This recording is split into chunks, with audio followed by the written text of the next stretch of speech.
Hello students, welcome back to Shakuntala tutorial.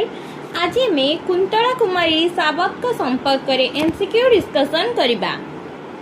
आपण माने जदि हम चैनल रे नुआ अछंती जल्दी जल्दी सब्सक्राइब करनियंतु। तबे चलंतु आरंभ करबा आज रे क्लास। फर्स्ट क्वेश्चन, कुंतला कुमारी सावत केबे जन्म ग्रहण करिथिले?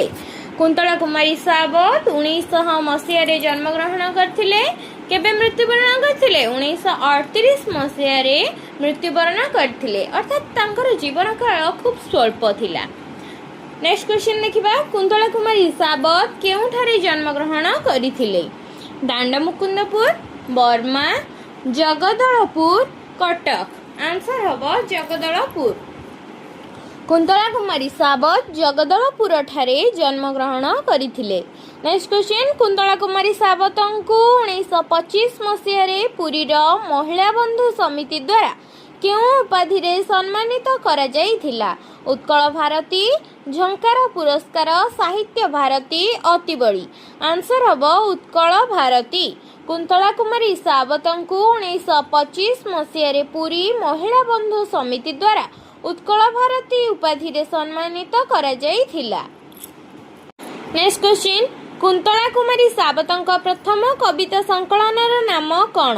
अर्चना, स्फुलिंग, अंजलि, आह्वान। आंसर हबो अंजलि। कुंतला कुमारी सावतंक प्रथम कविता संकलनर नाम हेउछि अंजलि। अंजलि कविता संकलन केबे प्रकाशित होइतिला? 1924, 1930, 1922, 1929। आंसर हबो 1922। अंजलि कविता संकलन 1922 रे प्रकाशित होइतिला। नेक्स्ट क्वेश्चन, गीतांजलि रो अनुरूप ओडिया कविता ग्रंथ केउठी? अर्चना, अंजलि, आह्वान, स्फुलिंग। आंसर हबो अंजलि। गीतांजलि रो अनुरूप ओडिया कविता ग्रंथ हेउछि अंजलि। उच्छ्वास केबे प्रकाशित होइतिला? उच्छ्वास 1924 रे प्रकाशित होइतिला। अर्चना केबे प्रकाशित होइतिला? अर्चना 1927 रे प्रकाशित होइतिला। स्फुलिंग केबे प्रकाशित होइतिला? स्फुलिंग 1929 रे प्रकाशित होइतिला। आह्वान केबे प्रकाशित होइतिला? आह्वान 1930 मसीहा रे प्रकाशित होइतिला। नेक्स्ट क्वेश्चन, कुंतला कुमारी सावतंक प्रेम चिंतामणि कविता ग्रंथटी केबे प्रकाशित होइतिला? प्रेम चिंतामणि कविता ग्रंथ कुंतला कुमारी सावतकर केबे प्रकाशित होइतिला? 1936, 1937, 1927, 1930। आंसर हबो 1930।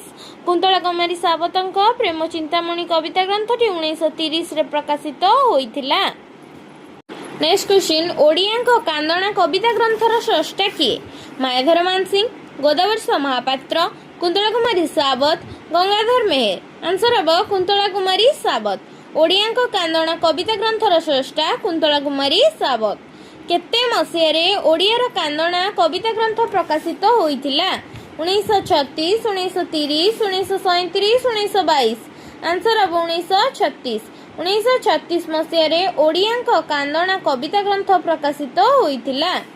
कुंतला कुमारी सावतଙ୍କ द्वारा रचित कविता ग्रंथ केउंटी? प्रेम शस्य, कृषक संगीत, गडजात कृषक, उत्कलिका। आंसर हबो गडजात कृषक। कुंतला कुमारी सावतଙ୍କ द्वारा रचित कविता ग्रंथ हेउची गडजात कृषक।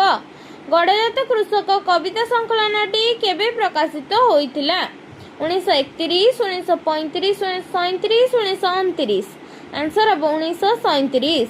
गडजात कृषक कविता संकलनटी 1937 रे प्रकाशित होइतिला। तारा प्रति, शेफाली प्रति, चंद्र प्रति, कमल प्रति, कामिनी प्रति, सहकार प्रति आदि 6टी संबोधन गीतिका केउ कविता संकलन रे स्थानित? स्फुलिंग, अर्चना, अंजलि, उच्छ्वास। आंसर हबो उच्छ्वास। तारा प्रति, शेफाली प्रति, चंद्र प्रति, कमल प्रति, कामिनी प्रति और सहकार प्रति आदि 6 गोटी कविता संबोधन बोधक कविता उच्छ्वास कविता संकलन रे स्थानित होइछि। नेक्स्ट क्वेश्चन, अभिशप्तर अभिमान कविताटी केउ कविता संकलन रे स्थानित होइछि? अभिशप्तर अभिमान कविताटी केउ संकलन रे स्थानित होइछि? स्फुलिंग, आह्वान, अर्चना, गडजात कृषक। आंसर हबो स्फुलिंग। अभिशप्त अभिमान कविता ग्रंथटी स्फुलिंग कविता संकलन रे स्थानित होइछि। लास्ट क्वेश्चन, सावित्री और सत्यवान उपाख्यान को नहीं रचित ମଣି କାଞ୍ଚନ ଅସମ୍ପୂର୍ଣ୍ଣ କାବ୍ୟଟିର ସ୍ରଷ୍ଟା କିଏ? ରାଧାନାଥ ରାୟ, ମଧୁସୂଦନ ରାଓ, ଗଙ୍ଗାଧର ମେହେର, କୁନ୍ତଳା କୁମାରୀ ସାବତ। ଆନ୍ସର ହେବ କୁନ୍ତଳା କୁମାରୀ ସାବତ। ସାବିତ୍ରୀ ଓ ସତ୍ୟବାନ ଉପାଖ୍ୟାନକୁ ନେଇ ରଚିତ ମଣିକାଞ୍ଚନ ଅସମ୍ପୂର୍ଣ୍ଣ କାବ୍ୟଟିର ସ୍ରଷ୍ଟା କୁନ୍ତଳା କୁମାରୀ ସାବତ। ନେକ୍ସଟ କ୍ଲାସରେ କୃପାସିନ୍ଧୁ ମିଶ୍ରଙ୍କ ସମ୍ପର୍କରେ ଆଲୋଚନା କରିବା। ଯଦି ଭିଡ଼ିଓଟି ଭଲ ଲାଗିଥାଏ ଲାଇକ୍ ସେୟାର ସବସ୍କ୍ରାଇବ୍ ନିଶ୍ଚିନ୍ତ କରିବେ। ଧନ୍ୟବାଦ।